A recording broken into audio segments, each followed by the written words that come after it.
I'm just going to record now, okay? Are you okay with that? Can I record? Is it acceptable for Chip? Continue to stare out the window. Have fun. Okay, so I have another random devil fruit video of something that I made because I'm me. As you can tell by the title, you can probably guess what kind of devil fruit this is. So I decided to try to throw my hand into making a star-based devil fruit.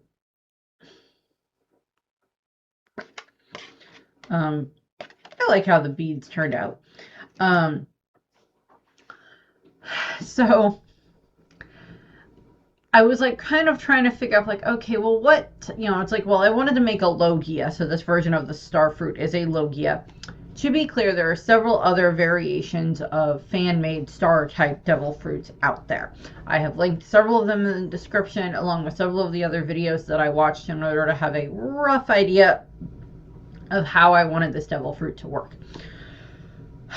One of them is from Professor Dave Explains and such, so that one should help with kind of understanding the more science setup behind how, stars, the life cycle of stars, and into either supernovas or white dwarfs or black holes, depending on the size of the stars. But we'll go into those in a little bit.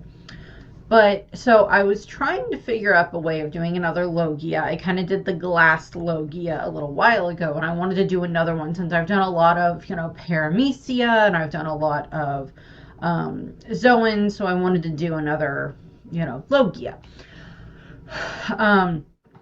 And it's like going through, like, okay, well, what other natural elements are there that we haven't seen in the story? What we've got? Fire, smoke, sand, mud, ice, light, magma, plants, snow, so many of those ones that we've seen. And it's just like, well, what other like naturally occurring elements are there that would be interesting to use for this? And I'm like, well, there are some, like you could do like a salt Logia, but that would function pretty much the same way as like crocodile Logia as well, with like essentially a very similar weakness.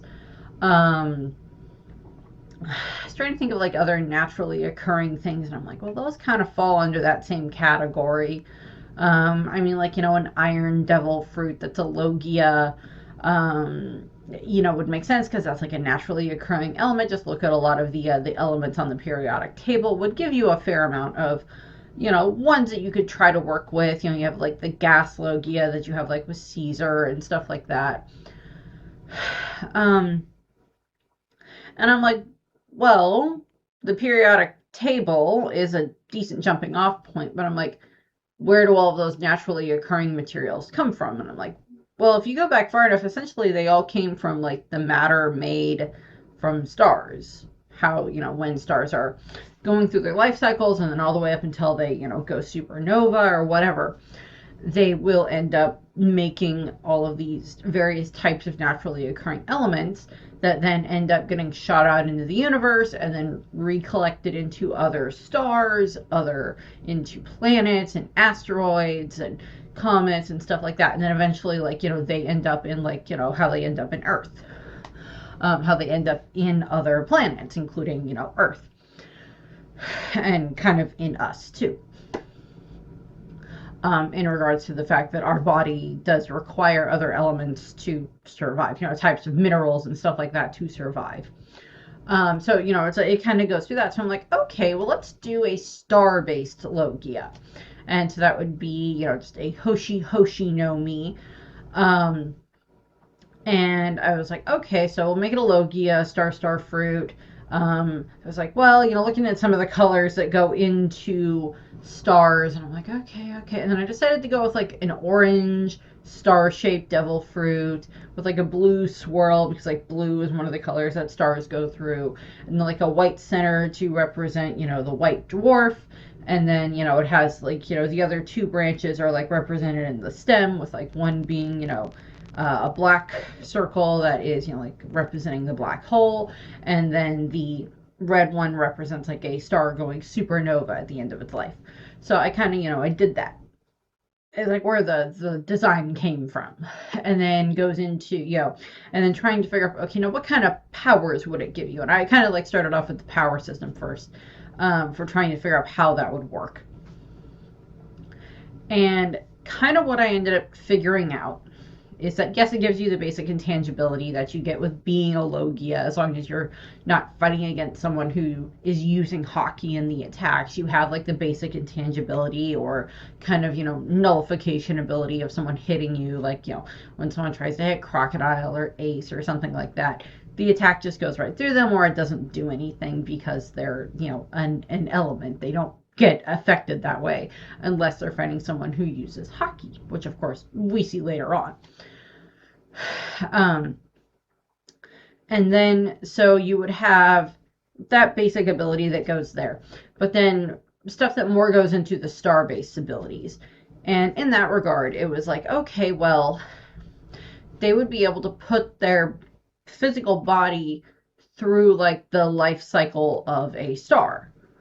And like they would be able to, like, this would of course take a lot of control and like mastery over it, kind of the way, and I hate giving Caesar credit, but Caesar is fairly good at using his devil fruit. I don't like the man, but he's fairly good at using his devil fruit in regards to, how he's able to control all the different gases that he can emit or that he can absorb and stuff like that. He's fairly good at that. I'm not going to argue with that. And, so it's like this case with this devil fruit, with the star devil fruit, it would be a very similar thing where you would definitely have to practice with it. So that way you would be able to, like, figure out which part of the star life cycle you were going into at that point in time. Like, are you going to be like the cloud of like stardust essentially? And that would be kind of your most intangible setup, where Smoker can, like kind of, spread out his body with like his smoke. That would be like a similar thing here where you can, like, form parts of your body into that. Same thing with like going into, like, as it goes through the various life cycles of the stars, into, the red giant, into, different variations of it. Also, considering that stars can control gravity, that they affect gravity, just because of like how large they are.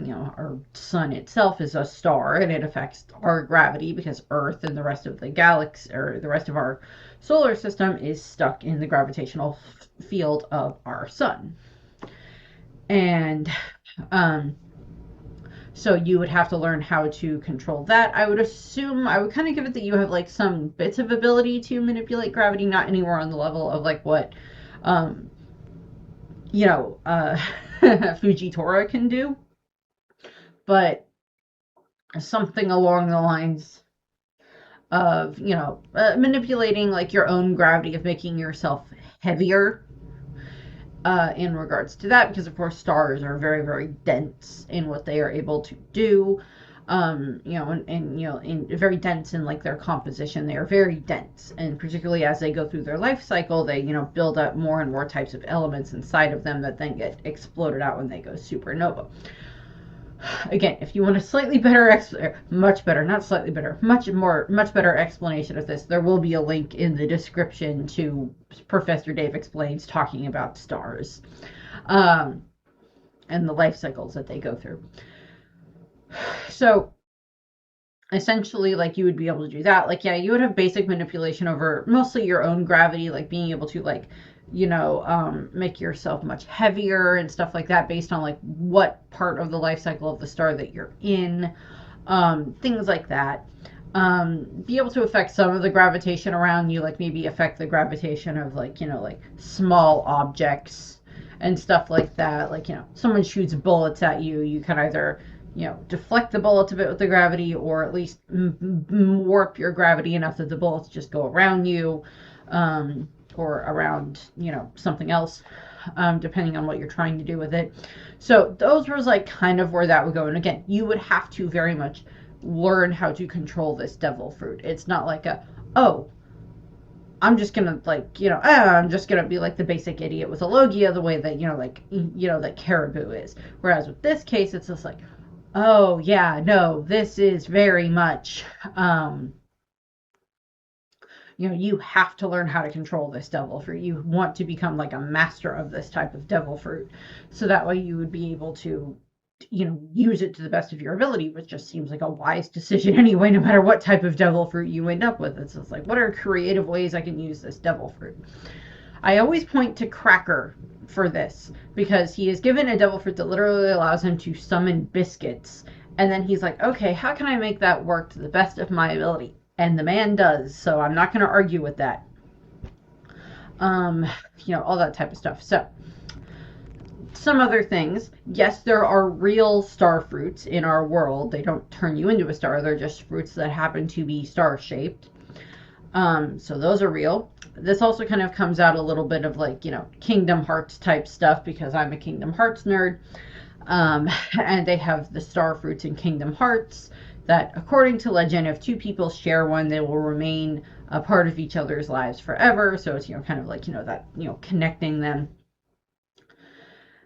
And then what I was trying to do, because I always like to try to come up with like an example of like a character in fiction of some kind who has a similar set of abilities to what I was trying to do here. If it's something that if it's something that I can find. And I was looking and looking because I know that, like, you know, Marvel and DC and other superhero companies have varying superheroes that have like either they have star in their name or they have a star-based ability. Like there's Starfire from DC, from Teen Titans, who I love. I love Coriander. I love Starfire. She's great. I love her with Robin. And, you know, and there's like other characters in Marvel and DC who have varying types of star-based abilities, and there's other characters in fiction that have star-based abilities. Like you want to look at Fairy Tail, you have oh frick. Ah! Darn it, what was it? Ah! Urza, and why can't I remember his name? Frick, why can't I remember Urza's love interest? I should know this. I should know this. I should know this. Why do I not know this name off the top of my head?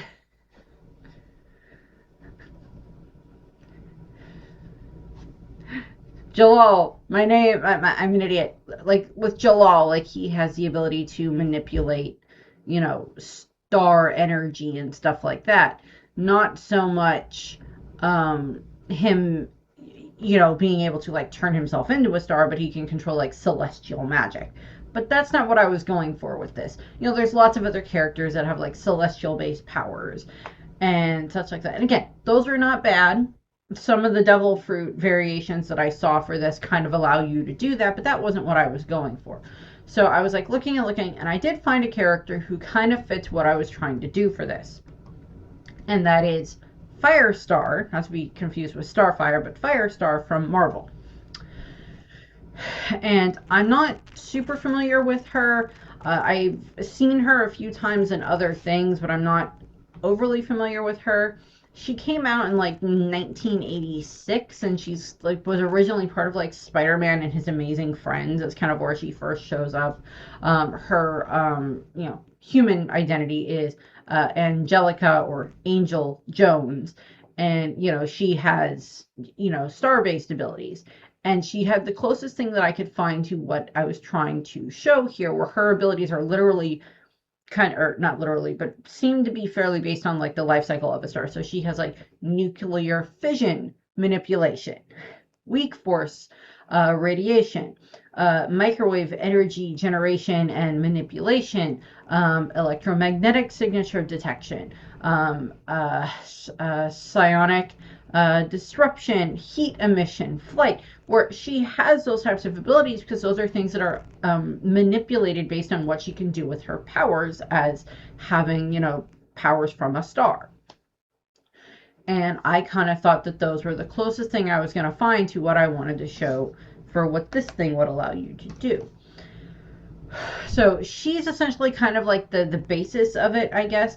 As I said, I'm not super familiar with her as a character. I like her design. it's got, it's pretty red hair and pretty orange suit and stuff like that. So, you get those combinations there, very much based on like sun colors, for the way that we view the sun, um, as being, bright and yellow and orange and all of that stuff. Um, but like in this case, it's like, oh, well, like nuclear fission. So she's able to, produce large amounts of energy.